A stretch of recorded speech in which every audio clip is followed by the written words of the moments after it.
El diablo nos tienta a pecar y nos dice que nadie se va a enterar. Nadie lo sabrá. Está bien. Nunca se darán cuenta. Él es un tentador. Pero después que pecamos, se torna en acusador y dice, de esta no vas a escapar. Ahora sí que estás en problemas. Y trata de hacernos perder el equilibrio, sacarnos de la voluntad de Dios, desanimarnos y hacernos sentir que nunca podemos regresar. Quiero compartir hoy con ustedes cómo sobreponernos al caer. Ahora el Salmo 51 es la historia de David y su arrepentimiento después de pecar. Ustedes saben que David cometió el pecado de adulterio y para encubrirlo cometió el pecado de homicidio no involuntario, sino más bien a sangre fría. Pero este salmo es el de un penitente, porque David no solo fue un gran pecador, sino también un gran arrepentido. Por eso me gusta este Salmo 51. Hay tres cosas básicas en que debemos pensar. La primera cosa es esta: la capacidad de pecado en el santo. El santo que peca.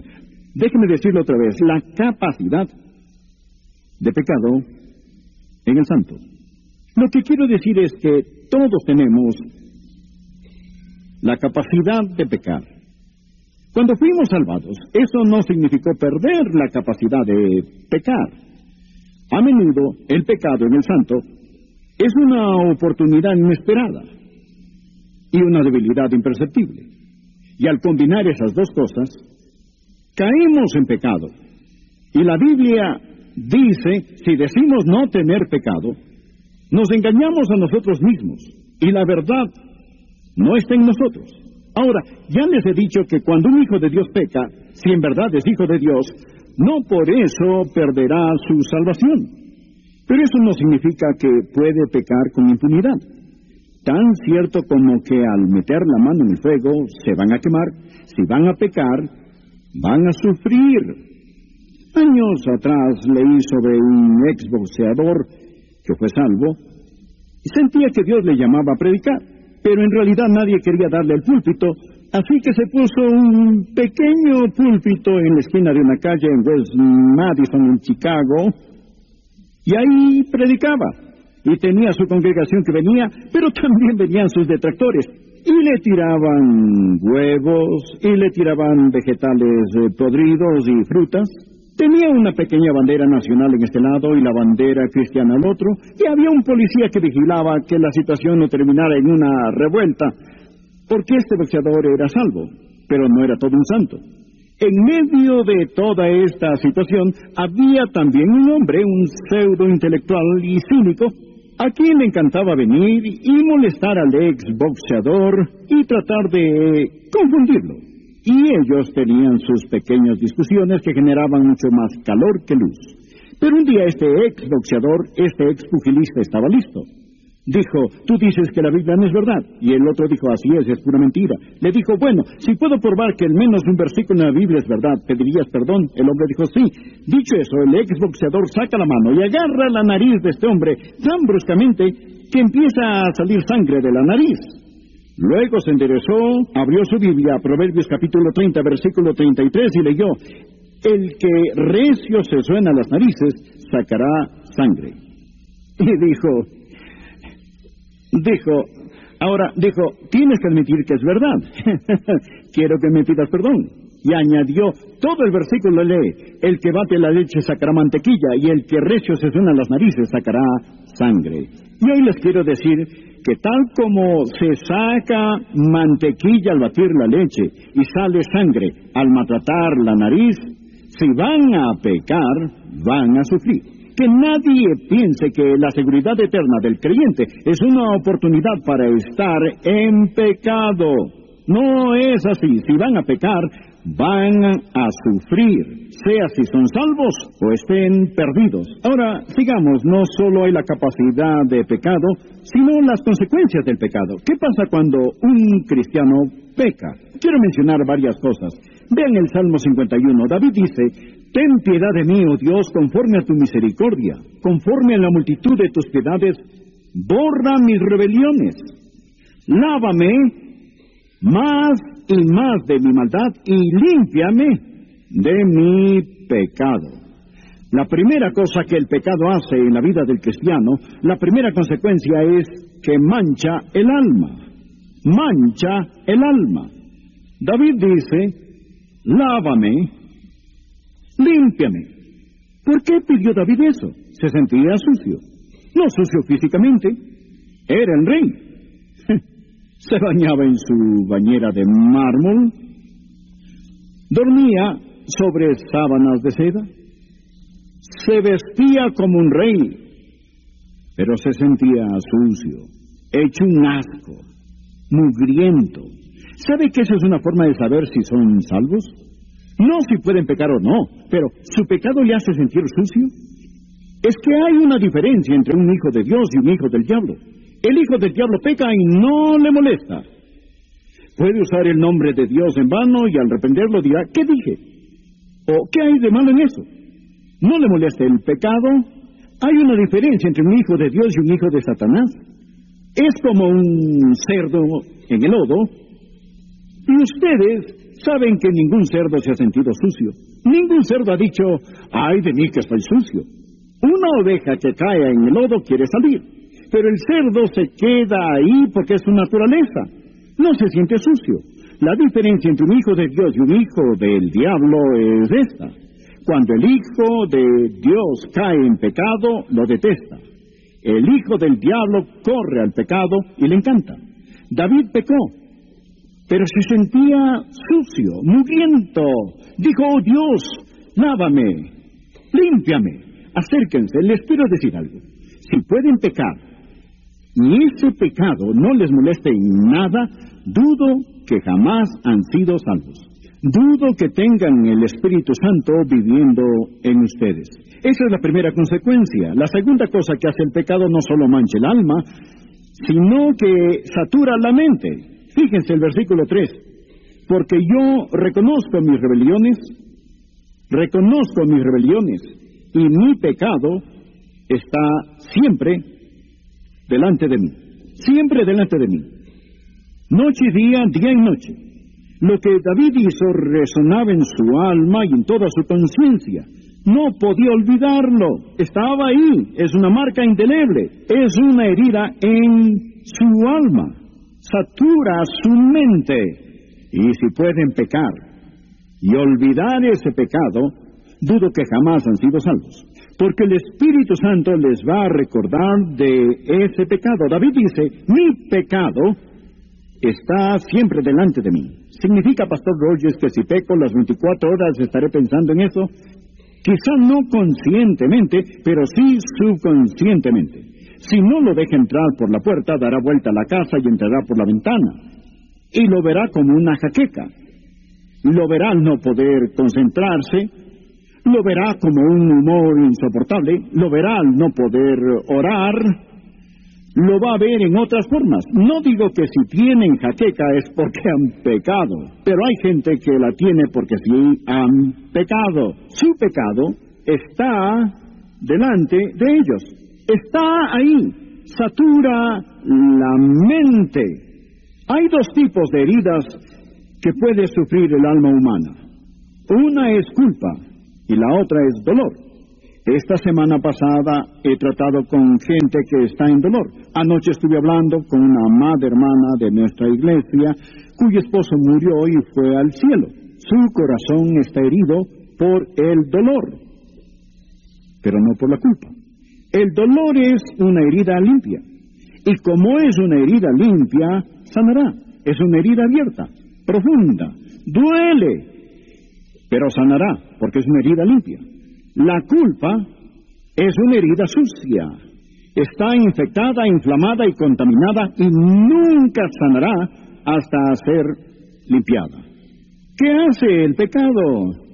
Mancha el alma, satura la mente y la tercera consecuencia es esta, quema la conciencia. En el versículo 4, contra ti solo he pecado y he hecho lo malo delante de tus ojos. David está consciente de su error. David no está clamando contra el castigo, está clamando contra el pecado. Dice, Dios mío, he pecado contra ti. Algunos dirán, David pecó contra su reino, cierto. Dirán, David pecó contra su familia, cierto. O dirán, David pecó contra su cuerpo, cierto. David pecó contra su esposa, cierto. David pecó contra sus hijos, sí, es cierto. Pero no es eso lo que más le molestaba a David.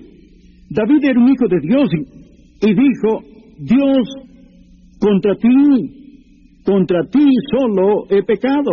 Y David entendía lo que es el pecado. Es insultar al Dios santo, al Dios que lo amaba, al Dios que lo redimió. Ahora pongan atención. Si lo único que temen es el castigo de su pecado, dudo que son salvos.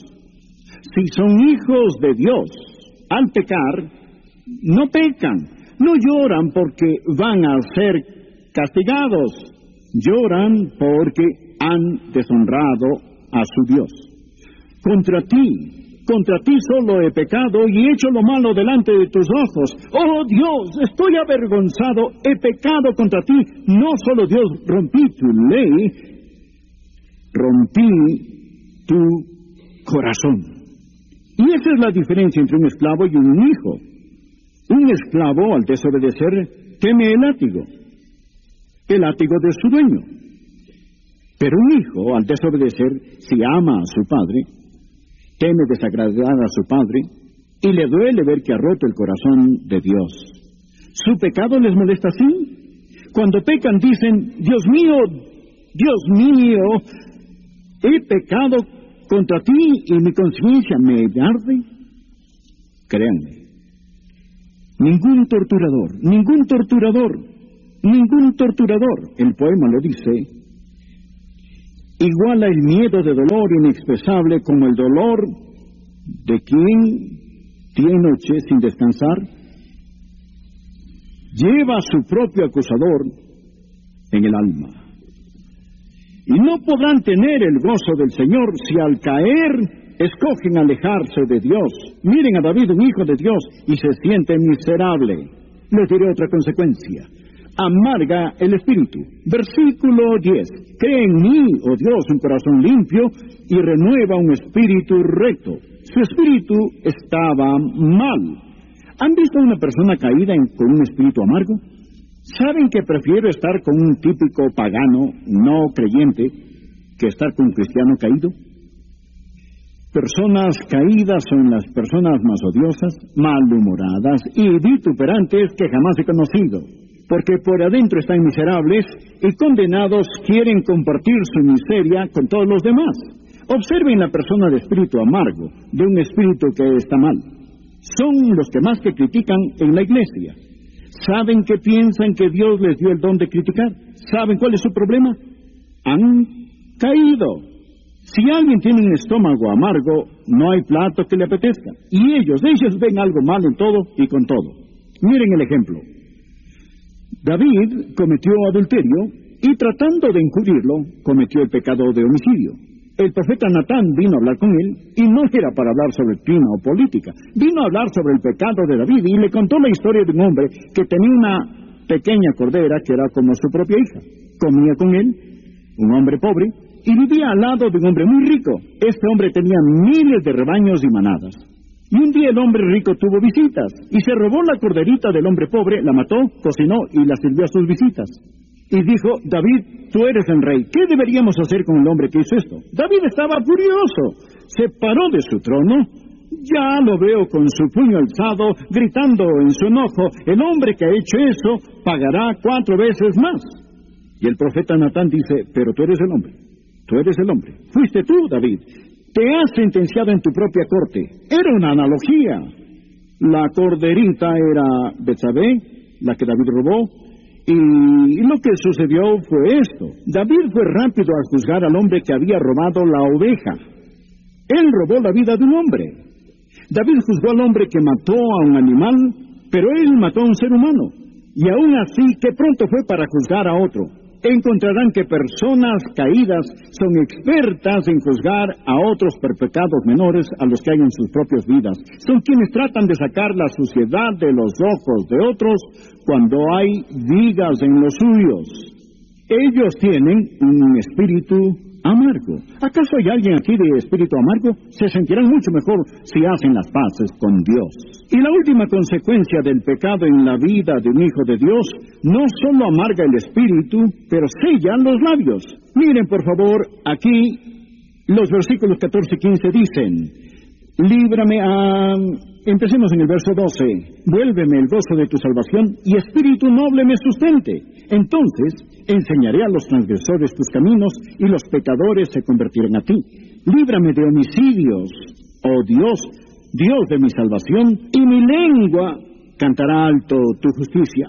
Oh Señor, abre mis labios y publicará mi boca tu alabanza. Ahora, el pecado en la vida de un cristiano cierra su boca, sella sus labios. David dice: al estar bien podré ganar almas, al estar bien podré cantar, al estar bien podré adorar. ¿Saben cómo pueden saber si una persona ha caído o tropezado? Una persona que ha caído, por regla general, deja de cantar. Bueno, canta, pero no es de corazón. No hay alabanza. Se deja de ganar almas. El pecado cierra su boca. El diablo dice: ¿quién eres tú para cantar? Cuando Cristo vino a mi corazón, mi vida entera cambió. ¿Quién eres tú para cantar, oh Dios Todopoderoso? ¿Quién eres tú para testificar que la gente necesita ser salva cuando eres un miserable ejemplo y no tienes gozo y no tienes paz y ni siquiera tienes seguridad en tu corazón y en tu vida? Y todas estas cosas vistas juntas son cosas que pasan en la vida. Y en un próximo mensaje veremos que al estar ante Cristo en el día de juicio, perderemos grandes recompensas. Pero rápidamente, ¿cómo regresamos? ¿Cómo nos sobreponemos cuando hemos caído? ¿Cómo regresamos? 3 cosas, simples pero maravillosas. Me encanta este salmo, es tan maravilloso, maravilloso. La primera cosa, y es muy fácil recordarlas y quiero que las anoten, la primera cosa es confianza. Confianza. Tiene que confiar que Dios los ama aún. Vean la oración de David, versículo 1.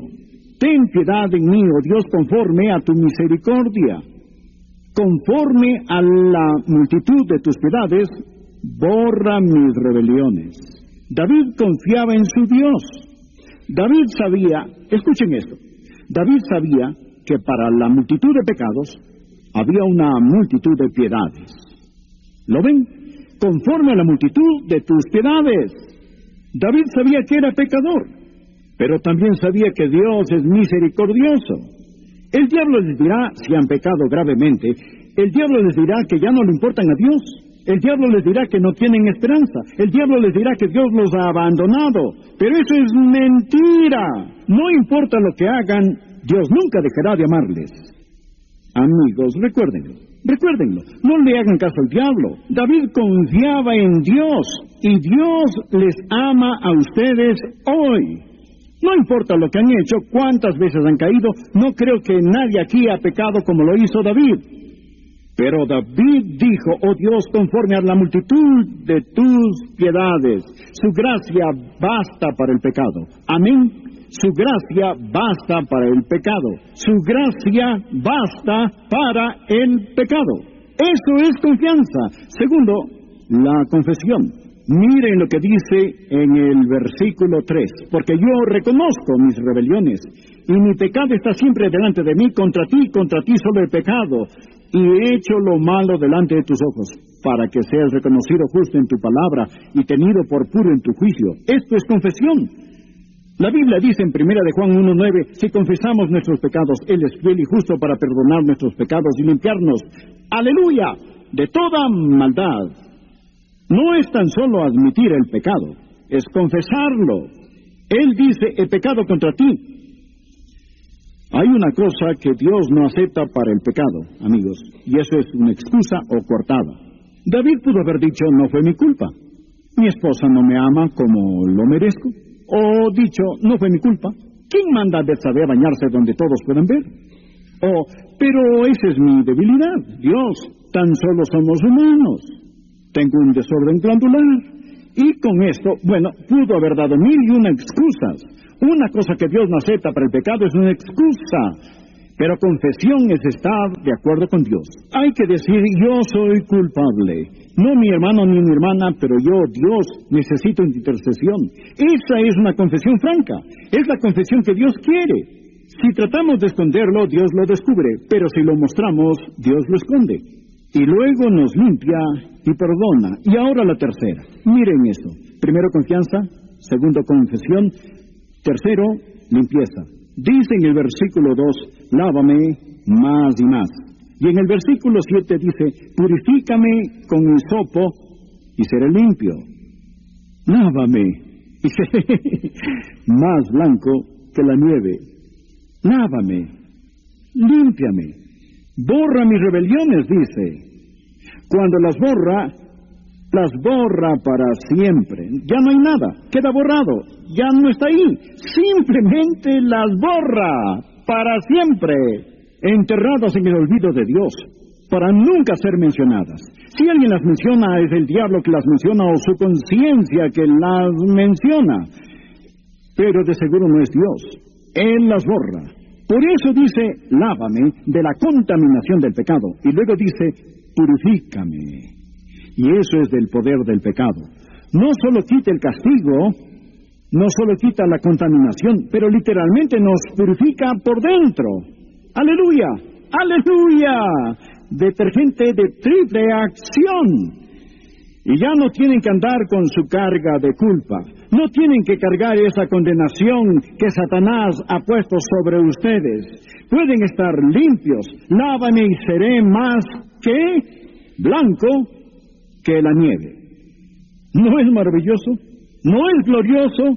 ¡Aleluya! Nuestro Dios es grandioso, es todopoderoso.